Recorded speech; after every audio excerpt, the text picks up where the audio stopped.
So we have to follow Paris principles. I'm sorry for this miss here. The word here is we have to follow mandate and competence, autonomy from the government, independence guaranteed by statute of the constitution, pluralism, adequate resources and adequate powers of investigation.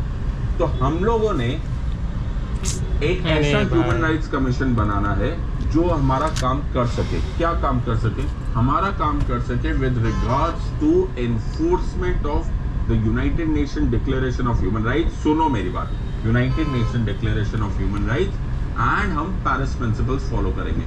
अगर हम एक national human rights commission बनाते हैं, सुनो मेरी बात please ध्यान से, हम लोगों ने जैसे ही पेरिस प्रिंसिपल्स फॉलो किए 1991 में जो पेरिस प्रिंसिपल्स आए, उसका मतलब क्या था कि सर देखो जो ह्यूमन राइट्स होते हैं ना, आमतौर पे जब हम ह्यूमन राइट्स की बात करते हैं तो स्टेट की बड़ी जिम्मेवारी हो जाती है, वन कि वो मेरे को किसी और के ह्यूमन राइट्स से वायलेशन से बचा के रखे, ध्यान से सुनो, और दूसरा कि दैट द स्टेट राइट खुद ही ह्यूमन राइट्स वायलेशन ना करे. तो सर मैं चाह रहा हूँ कि है वो स्टेट में ही, है वो इंडिया में ही, लेकिन NHRC की जिम्मेदारी है to keep an eye on the state, to keep an eye on the state.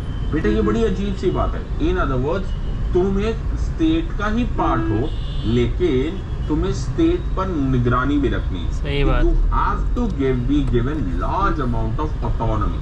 तो तुम्हें बहुत अच्छी खासी ऑटोनॉमी होनी चाहिए. In other words state should not be controlling you. Number 2, तुम्हें पास कॉम्पिटेंस होना चाहिए. भाई मेरे को नजर रखने की ऑटोनॉमी तो आता जाता मुझे कुछ. You have to be given mandate and competence. Okay, फिर मुझे एडिक्वेट पावर्स देनी चाहिए. आता जाता तो मुझे एडिक्वेट पावर्स दो इन्वेस्टिगेशन की. सर का सरकाज़म मस्त रहता है. इन्वेस्टिगेशन की रिसोर्सेज दो, तो वो तो मैं करूंगा. लास्ट एंड वेरी इंपॉर्टेंट कि मेरे को तुम्हारा constitution of India as well as other laws help करने चाहिए. Very good. जैसे ही हमने 1991 में पेरिस प्रिंसिपल मान लिया, हाँ हम भी बनाएंगे ऐसा, ओके, इंडिया बोला हम भी बनाएंगे, हम भी ह्यूमन राइट्स पर अपने स्टेट पर निगरानी रखेंगे. Very good. कैसे बनाओगे? तो सर पहले हमने ऑर्डिनेंस पास किया. ओके, हमने एक ऑर्डिनेंस पास किया और फिर हमने protection of human rights act of 1993 बनाया. ये याद रखना, इसी को द ह्यूमन राइट्स एक्ट जिसको बोलते हैं वो PHRA एक्ट है, that is the protection of human rights act of 1993. Sir इससे क्या फायदा?